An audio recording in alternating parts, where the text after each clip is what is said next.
une couche de fibre de verre.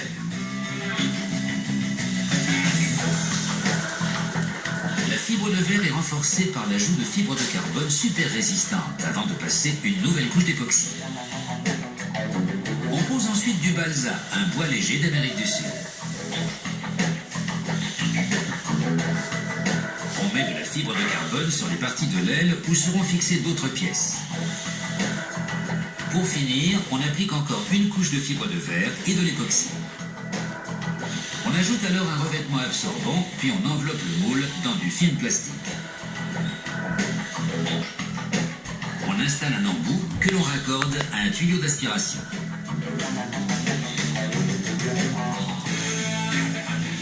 On aspire l'air, ce qui comprime les différentes couches. Un passage au four active l'époxy et lie les matériaux ensemble. Ensuite, on assemble la structure en bois des ailes que l'on renforce avec des bandes de fibres de carbone et de l'époxy sur les bords.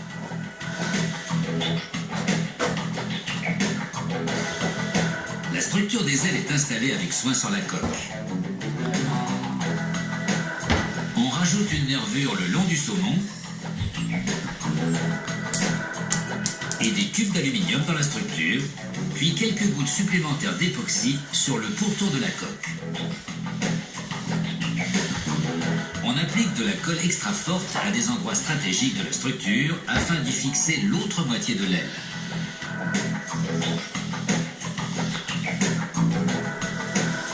On assemble les deux moules et on laisse agir l'époxy.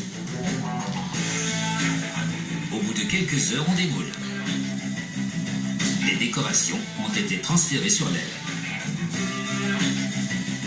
Un robot découpe ensuite l'aile pour y installer le train d'atterrissage et des servomoteurs. Cette machine de découpe à commande numérique effectue des découpes précises sans toucher à la structure interne de l'aile. Ceci est extrêmement important car un décalage d'1 centimètre ou deux suffirait à détruire l'aile minutieusement construite.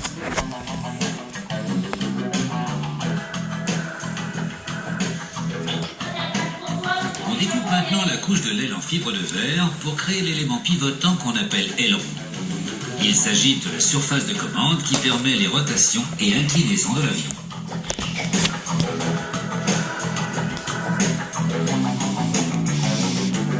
Les ailerons et les autres surfaces de commande sont pilotés par servomoteur.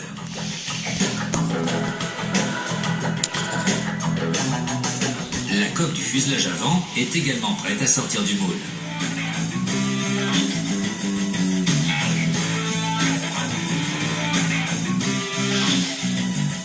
Comme pour les ailes, le fuselage de ce modèle réduit a besoin d'une structure et d'éléments de soutien. C'est encore une machine de découpe qui intervient sur une planche de fibre de carbone multicouche. Les éléments sont collés à l'intérieur du fuselage et de la queue du jet. Les cloisons apportent le soutien nécessaire aux manœuvres aériennes, garantissant l'intégrité du fuselage.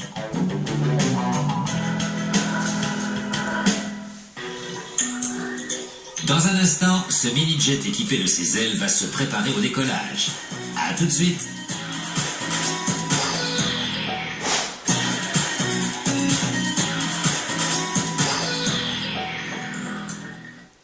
Piloter un de ces avions est difficile et demande de la concentration.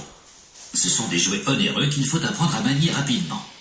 Nous avons vu tout à l'heure comment était fabriquée la cellule de ces jets miniatures. Il est temps maintenant d'assembler toutes les autres pièces et de voir si notre modèle réduit marche et vole. À l'atelier, on monte les pièces du jet sorties du moule.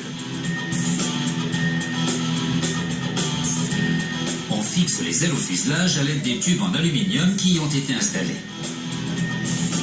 Et sur la queue, on fixe les stabilisateurs, la gouverne et la dérive. De la colle extra forte maintient l'ensemble. On construit ensuite le moteur. Il s'agit ici d'un moteur à turbine électrique, système utilisé pour les mini-jets. On commence commence par assembler le coffrage où seront logés le rotor et son moteur. On insère des pales dans le coffrage pour créer 4 conduits par où l'air s'écoulera. On place le moteur dans une coque en aluminium.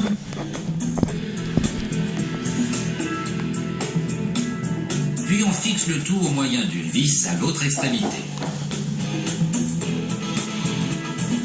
On ajoute ensuite un mécanisme de commande de vitesse dont on soude les fils à ceux qui sortent du moteur.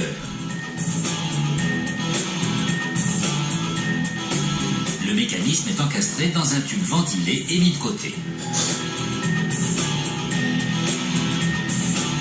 L'attention se porte maintenant sur le rotor que l'on raccorde à un appareil de test. Quand le rotor tourne, la machine recherche des vibrations qui indiqueraient que les pales sont mal équilibrées. Ici, l'aiguille montre que le rotor vibre légèrement. On procède donc à des ajustements avant installation.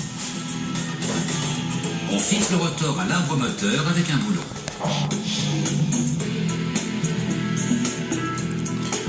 Maintenant, l'heure est venue de mettre ce moteur en marche au poste d'essai.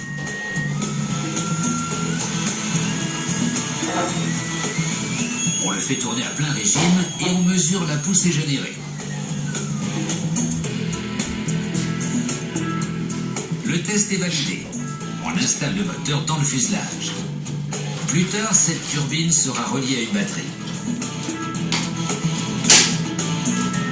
On installe maintenant le train d'atterrissage en fixant des vérins pneumatiques sur les roues avant et arrière.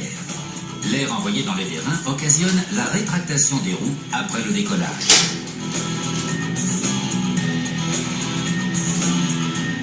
C'est également ce système qui fait sortir les roues pour l'atterrissage.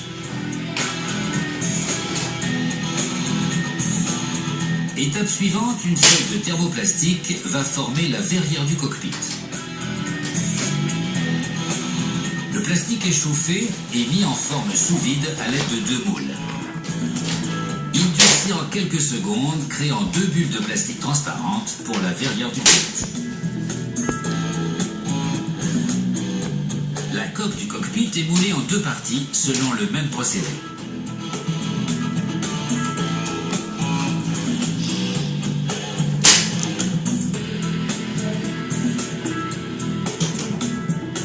Le cockpit est installé. Une figurine est aux commandes. Cette miniature d'un avion de chasse de la guerre de Corée est prête au combat. Tout ce qu'il reste à faire au propriétaire, c'est d'installer le système de radioguidage. Du nez à la queue, l'attention portée aux détails est impressionnante. Certains modèles réduits sont même équipés de turbines à gaz pour plus d'authenticité. Le système de radioguidage installé, ce mini-jet à turbine est prêt à rouler sur la piste. L'opérateur vérifie une dernière fois les surfaces de contrôle. Le moment est venu de décoller.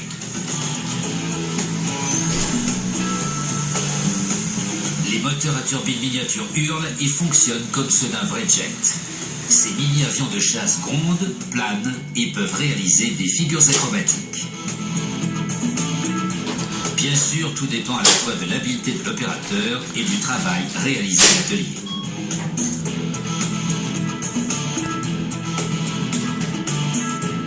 Voilà qui ressemble encore à un atterrissage réussi. Mission accomplie. Terminé.